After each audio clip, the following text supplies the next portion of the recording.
मंडई उरणमधील यशस्वी शिंदे या तरुणीच्या हत्येला 3 दिवस उलटून गेले।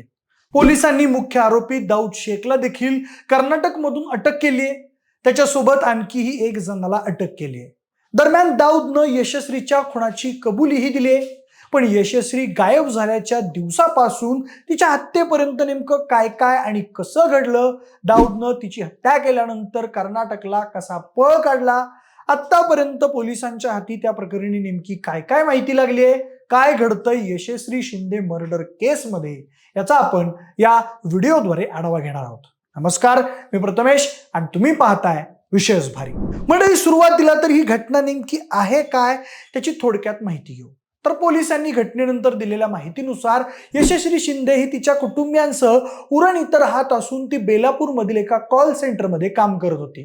मागच्या 25 जुलैला ती सकाळी कामावर जाते म्हणून घरातून बाहेर पडली आणि पुन्हा घरी परतलीच नाही। दरम्यान यशस्वी बेपत्ता झाली आणि तिचा फोनही बंद लागत होता, म्हणून कुटुंबियांनी तिची शोधाशोध सुरू केली, पण ती कुठेच आढळून आली नाही। म्हणून अखेर घरच्यांनी पोलिसात धाव घेतली आणि यशस्वी बेपत्ता असल्याची तक्रार नोंदवली। त्यानंतर 2 दिवस पोलीस यशस्वीचा कसून शोध घेत होते।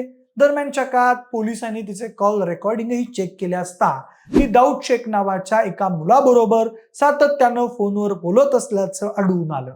आणि विशेष म्हणजे जेव्हापासून यशस्वी बेपत्ता होती तेव्हापासून दाऊदचा देखील फोन बंद असल्याचं आढळून आलं। त्यामुळं ते दोघे एकत्र असतील अशी शक्यता पोलिसांना होती। पुढं यशस्वीच्या वडिलांनी देखील दाऊद शेखवर संशय व्यक्त करत एकतर्फी प्रेमातून त्यांच्या मुलीची हत्या झाल्याचा आरोप केला। त्यानंतर त्यांनी पोलिसांना एका जुन्या प्रकरणाची माहिती दिली की कसं यशस्वी 11वीत असताना तो दाऊद शेख तिला त्रास द्यायचा, तिच्यावर अश्लील टीका टिप्पण्या करून जीवे मारायच्या धमक्या द्यायचा। त्यामुळे त्यांनी त्याच्या विरुद्ध पोक्सो कायद्याअंतर्गत गुन्हा नोंद करून त्याला जेलमध्ये डांबलं होतं। इतकंच नाही तर नवीन माहितीनुसार त्यावेळी यशस्वीच्या वडिलांनी दाऊदवर हल्ला देखील केला होता। ते कळल्यानंतर पोलिसांनी त्यांच्या तपासाचा वेग आणखी वाढवला, पण यशस्वी शिंदेचा तपास लागला नाही। मात्र पुढे उरणच्या रेल्वे स्टेशन जवळील झुडपात अतिशय छिन्न विछिन्न अवस्थेत यशस्वीचा मृतदेह आढळून आला। तिचे हातपाय गुप्तांग कापून तिचा चेहरा विद्रूप करण्यात आला होता आणि कुत्र्यांनी तिचा मृतदेह खावा, तिची ओळख पटू नये म्हणून आरोपीनं तिचा मृतदेह उघड्यावर टाकला होता। पुढे तो मृतदेह ताब्यात घेऊन पोलिसांनी पोस्टमॉर्टमसाठी पाठवला आणि दाऊदचा शोध सुरू केला। त्यानंतर पोलिसांनी तात्काळ तपासाची चक्र फिरवत आरोपी दाऊद शेखला कर्नाटकमधून अटक केली। कर्नाटकच्या शहापूर जिल्ह्यातल्या गुलबर्गा येथून दाऊद शेखला ताब्यात घेण्यात आलेला आहे। दाऊद हा उरणमध्ये ड्रायव्हरचा जॉब करत होता असं कळतंय। त्याच्यासोबत संपर्कात असणाऱ्या मोहसिन नावाच्या तरुणालाही पोलिसांनी ताब्यात घेऊन मुंबईत आणलाय। दरम्यान दोघांच्या चौकशी दरम्यान अनेक धक्कादायक गोष्टींचा खुलासा दाऊदने केला। त्यानेच यशस्वीला संपवलं हे त्याने कबूल केलं। हे तर काहीच नाही, त्याने रेल्वे स्टेशनवरून यशस्वीला गायब कसं केलं, तिचा पाठलाग कसा केला याचंही सीसीटीव्ही फुटेज पोलिसांच्या हाती लागलेलं आहे। यातील एका फुटेजमध्ये यशस्वी काळा ड्रेस घालून हातात एक छत्री घेऊन जाताना दिसते, तर आरोपी दाऊद शेख हा तिच्या मागे जाताना दिसल्याचं दिसतंय। आरोपी दाऊद शेख हा अनेक वर्षांपासून यशस्वीला त्रास देत होता अशी माहिती आता समोर आलेली आहे। म्हणजे पोक्सो कायद्याअंतर्गत जेव्हा त्याला अटक झाली होती तेव्हा त्याचा यशस्वी आणि तिच्या कुटुंबाबद्दलचा राग भलताच वाढला होता। दरम्यान जेलमधून जामिनावर सुटल्यानंतरही तो यशस्वीला त्रास देत होता, तिच्याशी फोनवर बोलत होता अशी माहिती तिच्या वडिलांनी तक्रारीत नमूद केलेली आहे। तर पोलिसांनी रेल्वे स्टेशनच्या आसपासची सीसीटीव्ही फुटेज तपासली तेव्हा सीसीटीव्हीत यशस्वी शिंदे हातात छत्री घेऊन जाताना दिसली, तर तिच्या मागे 10 मिनिटांनी दाऊद शेख जात असल्याचं दिसलं। ते 25 जुलैचं फुटेज आहे। आता तर पोलिसांचं असंही म्हणणं आहे की त्याच दिवशी म्हणजेच 25 जुलैलाच दाऊदनं यशस्वीची निर्घृणपणे हत्या केली आणि 26 तारखेला तिचा विटंबना केलेला मृतदेह कुत्र्यांना खाण्यासाठी म्हणून उघड्यावर टाकून दिला। खरं त्या दिवशी दुपारी 3 वाजता यशस्वीनं तिच्या मैत्रिणीला फोन करून मी संकटात आहे, मला मदत करा म्हणून फोन केला होता। पण पोलिसांनी शोध घेऊनही तेव्हा त्यांना यशस्वीचा थांगपत्ता लागला नाही। हत्येनंतर आरोपी दाऊद शेख फरार झाला होता।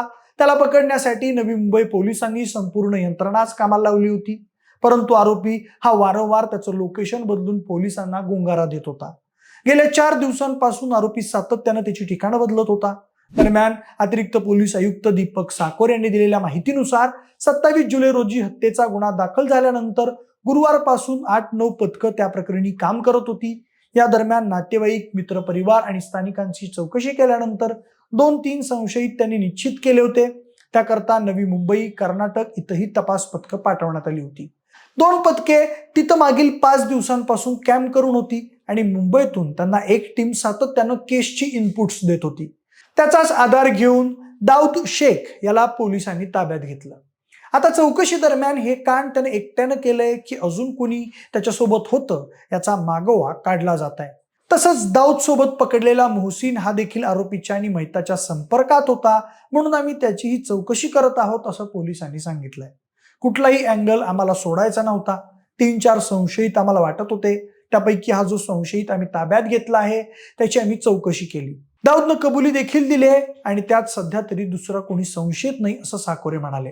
तसंच दाऊदनं यशस्वीची चाकूने भोसकून हत्या केल्याचंही कबूल केलंय. दरम्यान त्यांना यात काही किडनॅपिंगचा प्रकार आहे का आणि ही हत्या का झाली असं विचारलं असता ते म्हणाले, यात किडनॅपिंगचा प्रकार वाटत नाही, कारण मयत झालेली तरुणी आणि आरोपी यांच्यात ओळख होती. पण मागचे 3-4 वर्ष मयत मुलगी त्या मुलाच्या संपर्कात नव्हती. कदाचित त्याच्यातूनच हे झालं असेल असं वाटतंय, असा प्राथमिक अंदाज अतिरिक्त पोलीस आयुक्त दीपक साकोरे यांनी व्यक्त केला. पुढे पत्रकारांनी त्यांना आरोपीकडून यशस्वीचा बदला घेण्याच्या प्रकारातून ही घटना घडली आहे का असं विचारल्यावर ते म्हणाले की 2019ला आरोपीवर पोक्सोचा गुन्हा दाखल झाला होता. त्यानंतर त्याला जेलमध्ये जावं लागलं, पण त्या दिशेने अजून पूर्ण चौकशी झालेली नाहीये. त्यामुळे याचं उत्तर देणं घाईचं ठरेल. यासाठी वेळ लागेल. चौकशी झाल्यानंतर याबद्दलची माहिती समोर येईल. तसंच सध्याच्या प्राथमिक तपासात या हत्येप्रकरणी दुसऱ्या कोणाचा सहभाग आढळून आला नसल्याचंही पोलिसांनी सांगितलंय. दरम्यान जर अटक झाली नसती तर दाऊदचा पुढचा प्लॅन काय होता याबाबत देखील पोलिसांनी माहिती दिली आहे. सूत्रांकडून मिळालेल्या माहितीनुसार दाऊदच्या संपर्कात असलेल्या एका व्यक्तीकडून दाऊद शेख हा कर्नाटकात असल्याची माहिती पोलिसांना मिळाली होती. पुढे तो कर्नाटकमधून केरळला जाणार असल्याची माहिती पोलिसांना मिळाली. मात्र त्यापूर्वीच मोठ्या शिताफीनं पोलिसांनी कर्नाटकमध्ये जाऊन दाऊदच्या मुसक्या वळल्या. आता तपासात अजून काय काय सत्य उघडं होणार याकडे सगळ्यांचं लक्ष लागलंय. बाकी या प्रकरणी अजून काय अपडेट समोर आले तर आम्ही तुमच्यापर्यंत माहिती पोहोचवत राहू. या प्रकरणी तुमची जी काही मतं असतील ती आम्हाला कमेंट करून नक्की सांगा.